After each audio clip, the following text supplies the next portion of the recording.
are going to learn about the physical properties of alkyl halide. आपको पहले ही पता है what are the physical properties, जिसको हम हमारे सेंस ऑर्गन से सेंस कर सके, आंखों से देख सके, जैसे आप स्मेल से सूंघ सको, जैसे ये सब चीजें हैं वो क्या होती है physical properties. Let us see the first physical property that is boiling point.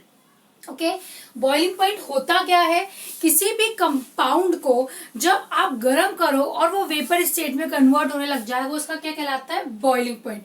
यहाँ भी बॉइलिंग पॉइंट होगा, लेकिन यहाँ के बॉइलिंग पॉइंट में एक डिफरेंस होता है. हम पढ़ते भी वही कंसेप्ट है. किसी भी सब्सटेंस का बॉइलिंग पॉइंट अगर आपको 3-4 क्वेश्चन दे दे, क्योंकि आपका फ्रेमवर्क ऐसा है बोर्ड का, इस बार ऑब्जेक्टिव टाइप भी है, तो ऐसा हो सकता है आपको 3-4 कोई भी एग्जांपल दे दो और बोले इनको बॉइलिंग पॉइंट के ऑर्डर में जमाओ, either may be increasing either may be decreasing. तो कैसे आपको फॉलो करना है. फर्स्ट कंसेप्ट कहता है boiling point directly proportional to the molecular weight. Common example, बहुत इजी एग्जांपल, मानो आपके पास है CH3Cl और CH3Br. खुद जानते हो CH3Cl में Cl एटम है, यहाँ कौन है, ब्रोमीन इज एन एटम. किसका मॉलिक्यूलर वेट ज्यादा है, इसका. तो बॉइलिंग पॉइंट भी किसका ज्यादा होगा, ब्रोमीन वाले का, ब्रोमो आइसोमर का. ठीक है, एक कंसेप्ट तो आया ये. ऐसे का मानो प्रोपेन और ब्यूटेन है, किसका बॉइलिंग पॉइंट ज्यादा होगा, ब्यूटेन का या ब्यूटाइल क्लोराइड का इन कंपैरिजन टू प्रोपेन या प्रोपाइल क्लोराइड का. Okay, concept based on the boiling point directly proportional to the molecular weight. Next concept is boiling point is inversely proportional to side chain.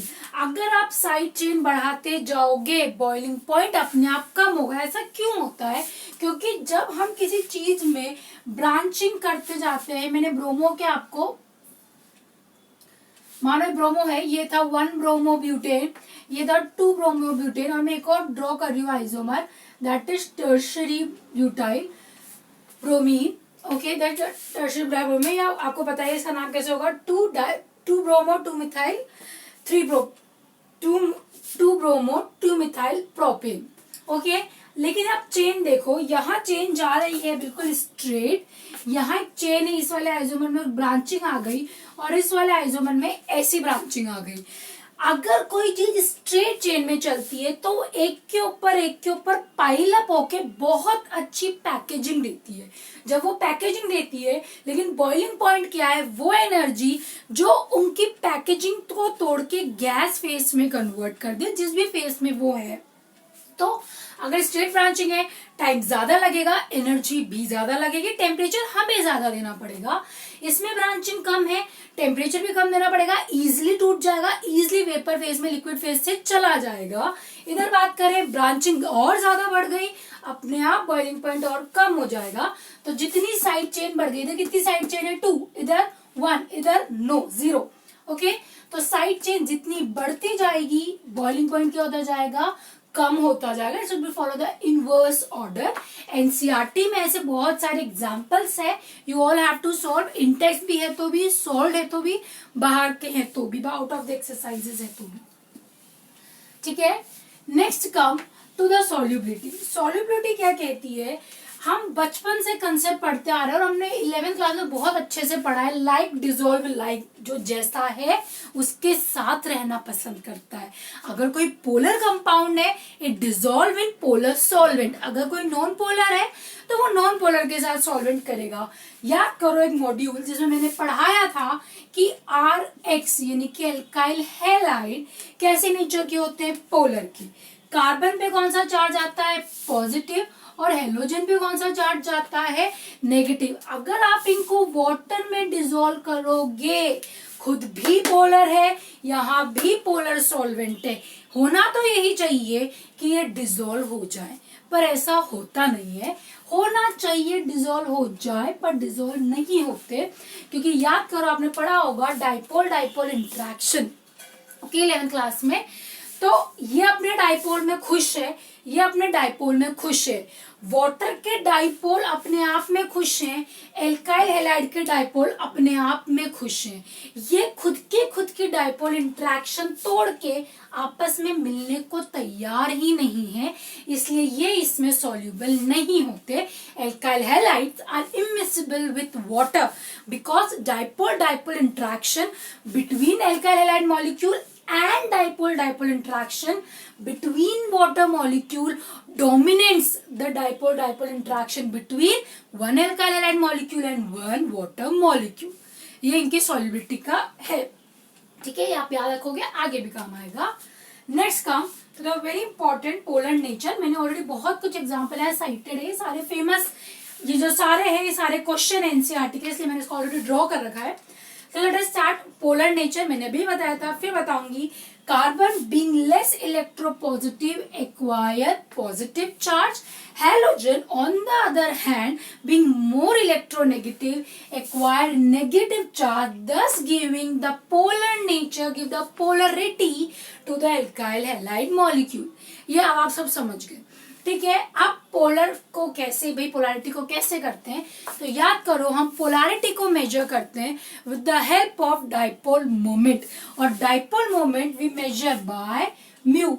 Mu is equals to q into d, charge into distance, ठीक है। Bore magneton में answer आएगा इसका, ठीक है। Start करेंगे। आपको 3 molecule दे रखे हैं, डाइपोल मोमेंट का नेट रिजल्ट हम देखेंगे। सबसे पहले चालू करेंगे सबसे फेमस क्लोरोफॉर्म, कार्बन HCl। ध्यान से सीखना कंसेप्ट, वैसे मैं हर मॉलिक्यूल पे सिखाऊंगी। Which is more electronegative, carbon और chlorine. Chlorine which is more electronegative, carbon और हाइड्रोजन अप्रोक्सीमेटली सेम है, लेकिन अगर फिर भी देखा जाए तो carbon is more electronegative than hydrogen.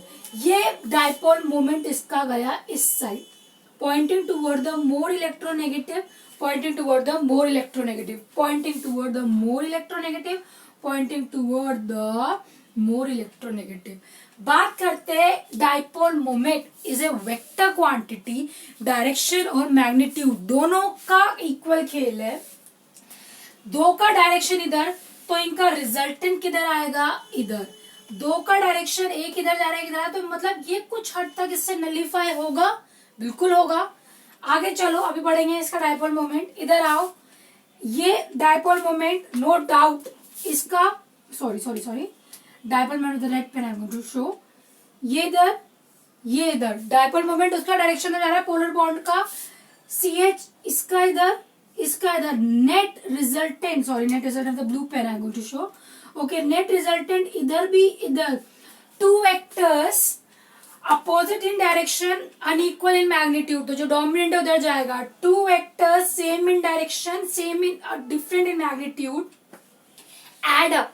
इधर आओ, ये बोले मेरे पास आओ, कार्बन क्लोरीन, इसका इधर, इसका इधर, इसका इधर।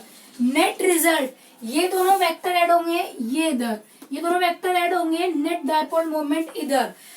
2 vector equal in magnitude, opposite in direction, net result cancel out, और इसका डाइपोल मोमेंट क्या होगा, 0। कार्बन टेट्राक्लोराइड में हर बॉन्ड पोलर है, लेकिन मॉलिक्यूल अपने आप में अनपोलर है।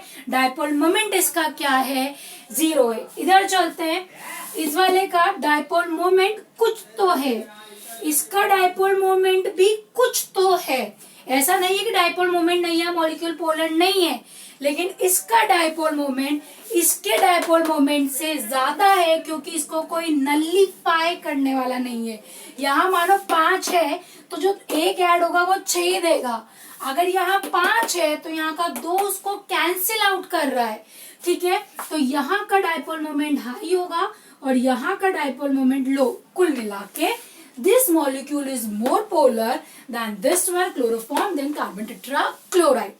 ओके, क्वेश्चन पढ़ लेना, किस रेस्पेक्ट में पूछा है, बॉन्ड के रेस्पेक्ट में पूछा है या एंटायर मॉलिक्यूल के रेस्पेक्ट में पूछा है। एक और question, identify the substrate. Chemistry में सबसे इंपॉर्टेंट है, when you are going to do a paper you have to identify कि क्वेश्चन दिया क्या है या सबस्ट्रेट क्या दिया। जिसको ये पता है कि सबस्ट्रेट क्या, उसको केमिस्ट्री आती है, सीरियसली आई एम सेइंग।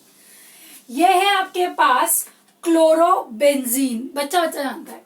इधर चलो, जोश जोश में आगे कहते थे क्लोरोबेंजीन है, नहीं है।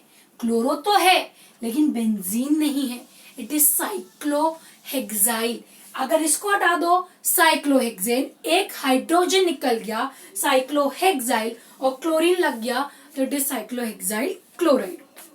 ठीक है, क्वेश्चन कहता है ये पोलर होना चाहिए और ये पोलर नहीं है। पहली बात तो क्या ऐसा है, देखो हुआ क्या कंसेप्ट और आंसर एक्चुअली ये है कि क्लोरीन साइक्लोहेक्साइल क्लोराइड का डाइपोल मोमेंट हाई होता है इन कंपैरिजन टू क्लोरोबेंजीन। ऐसा क्यों होता है सीखो।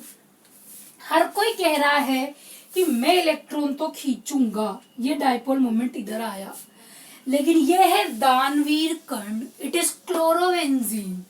यहां पर इसको शौक है कि ये अपने लोन पेयर ऑफ इलेक्ट्रॉन किस में डोनेट कर देता है, in resonance with the benzene ring. यहां ऐसा कुछ नहीं है, ये सिर्फ इलेक्ट्रॉन खींचने में ही ट्रस्ट करता है। तो इसका कुछ पार्ट खींच रहा है लेकिन वापस बैक डोनेशन से चार्ज तो वापस नीचे रिंग में आ रहा है। हम चार्ज को भी मैटर करते हैं, डिस्टेंस को भी मैटर करते हैं। यहाँ डिस्टेंस ज्यादा है, चार्ज भी ज्यादा, पूरा खींचा इसने। यहाँ चार्ज ज्यादा है लेकिन वो चार्ज वापस अपोजिट डायरेक्शन में ही तो वर्क कर रहा है, क्योंकि वो बैक डोनेशन में काम कर रहा है, वो रेजोनेंस में पार्टिसिपेट कर रहा है। इसलिए क्योंकि रेजोनेंस से इसका बॉन्ड उतने पोलर नहीं हो पाते, there is a partial double bond character in chlorobenzene in comparison to cyclohexyl chloride. That's why it is more polar than, cyclohexyl chloride is more polar than chlorobenzene. Okay, ये कुछ NCERT के questions है, मैंने सब solve करा दिया है। अपनी लैंग्वेज में बना के आंसर करना सीखो, टीचर हमेशा नहीं रहेगा।